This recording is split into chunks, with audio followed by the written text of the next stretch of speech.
Firstpost reports from the world's second largest continent. Hello, I'm Alison Lagrange. A very warm welcome from Durban, South Africa.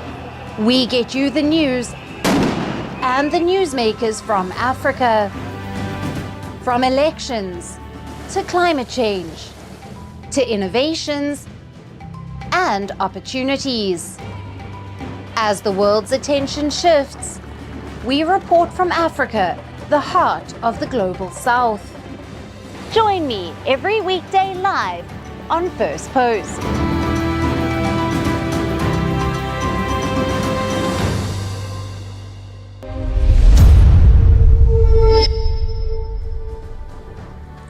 Hello and welcome to Firstpost Africa, where we get you the top stories from the continent and from across the world. I'm Alison Lagrange, coming to you live from Durban, South Africa. First, let's take a look at the headlines. North Korean leader Kim Jong-un pledges full support to Vladimir Putin, promising to do everything to assist Moscow, as Putin thanks Pyongyang for sending troops to fight Ukraine at the sidelines of the World War II anniversary parade in Beijing. The Sudan's army-backed government releases a report saying it found no evidence of chemical contamination 2 months after the United States imposed sanctions over chemical weapons allegations it denies. Burkina Faso arrests the French head of an NGO on suspicion of spying amid the military junta's pivot away from former colonial master France since seizing power in a September 2022 coup. Australia moves to speed up third country deportations of immigrants as it agrees to pay the tiny Pacific nation of Nauru over $1.6 billion across 3 decades to host deportees. And Singapore says it will order Meta to crack down on scammers posing as government officials, a type of fraud that has surged in the country and has cost victims tens of millions of dollars.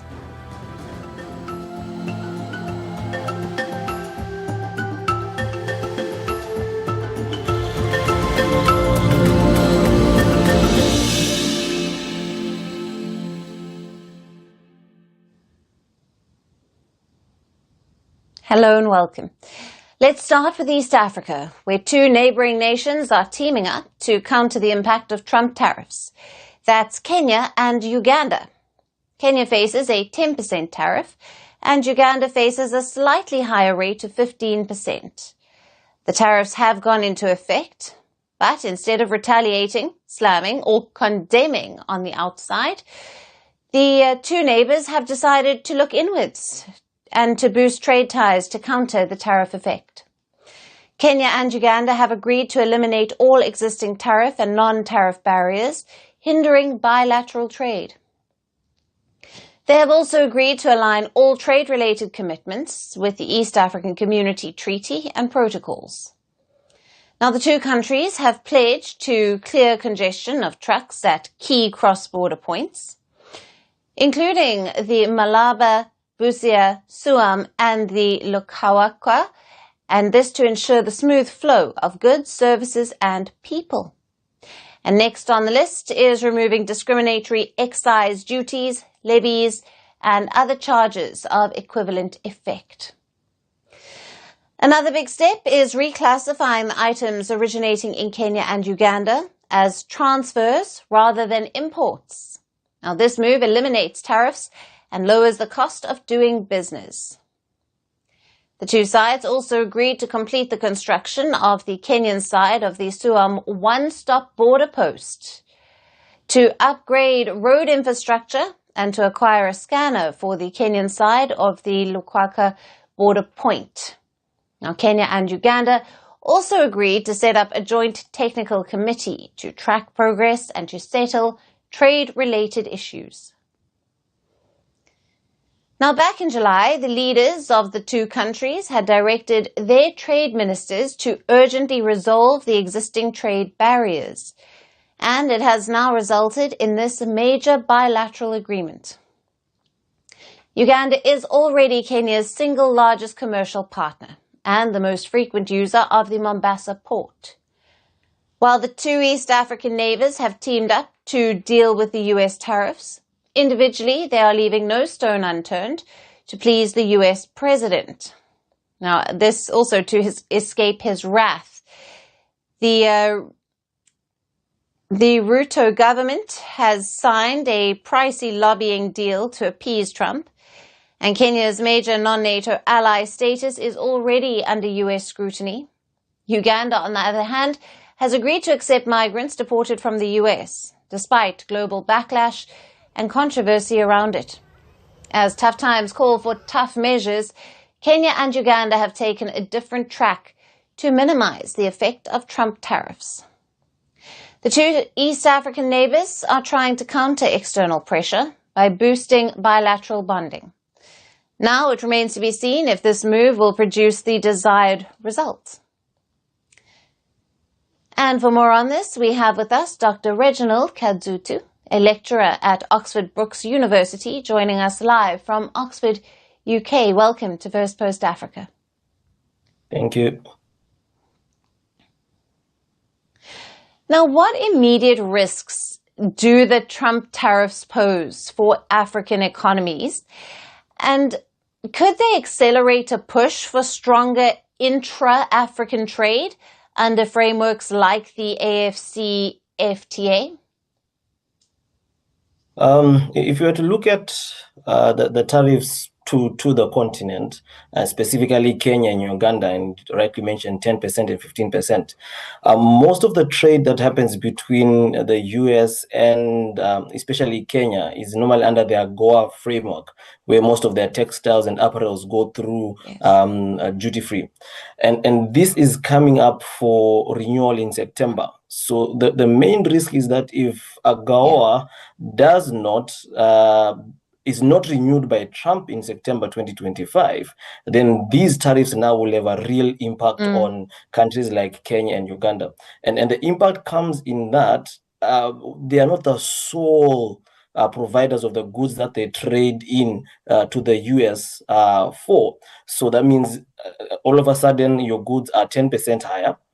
If the competition are not hit by the same tariff. So for example, if we look at textiles and we look at the South Asian countries that the largest exporters of textiles to the US, and if they are able to negotiate lower tariffs, then your textiles become more expensive.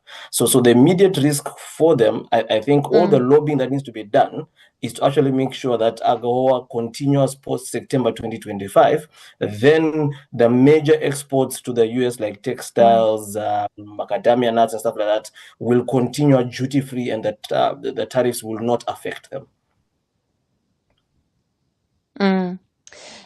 Now, Uganda is Kenya's single largest commercial partner.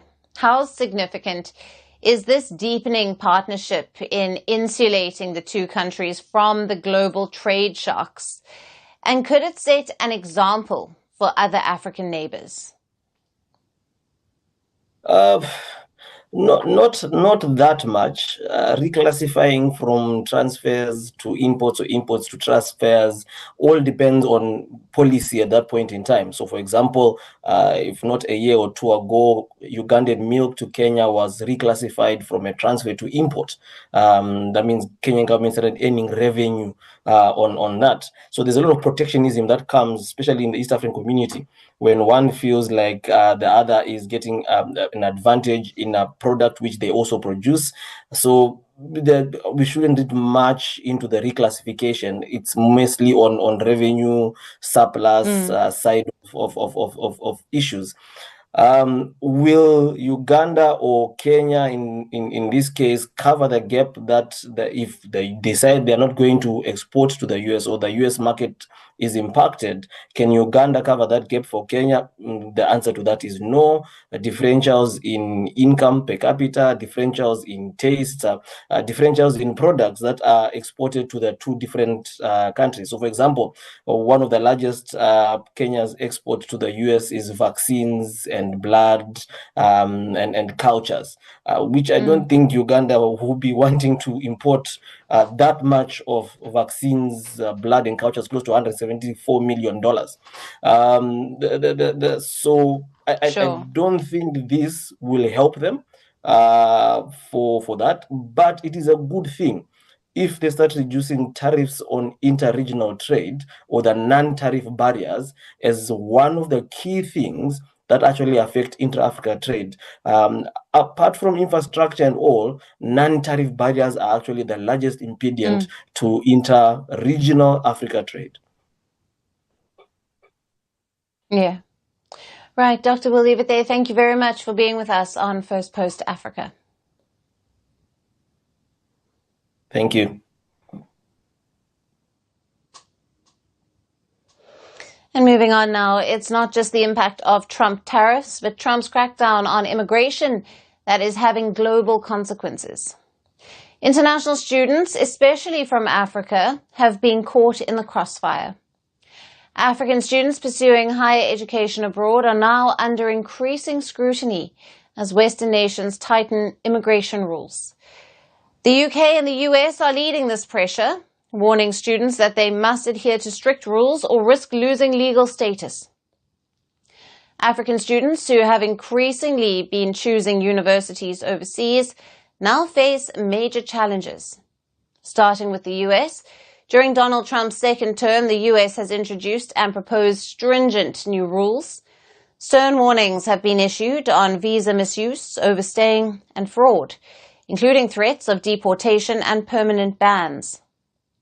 The US embassies release advisories regularly following immigration rules strictly or face severe penalties. Applicants must now make social media profiles public for extra scrutiny as a part of the vetting process. The US mission in Nigeria has already warned that dropping out, skipping classes, or abandoning studies without notifying schools can lead to immediate visa revocation and impact future eligibility. Meanwhile, the administration has moved to scrap the long-standing duration of status system, where students could stay as long as they remained enrolled in classes.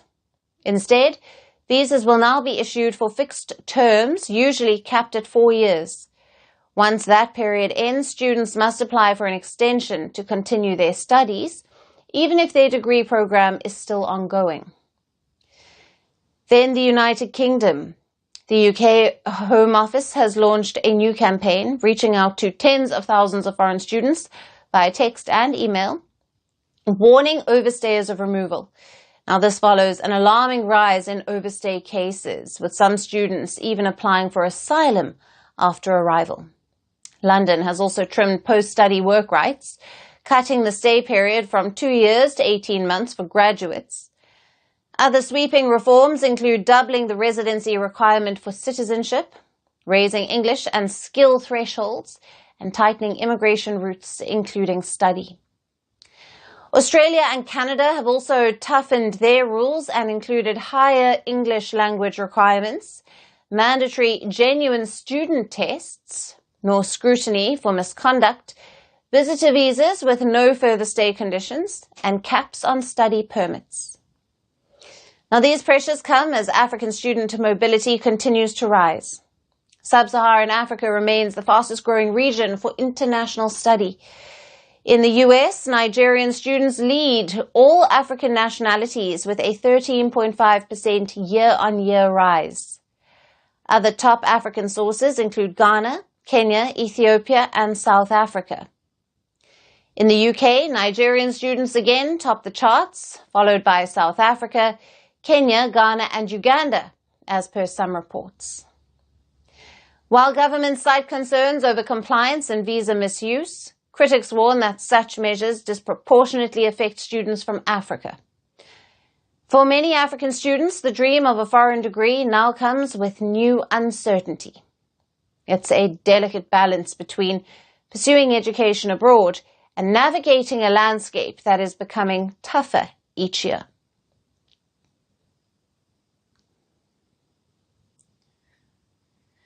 And moving on, let's turn our attention to the DRC. A former justice minister has been sentenced to 3 years of hard labour for embezzling public funds, which included reparations for war victims.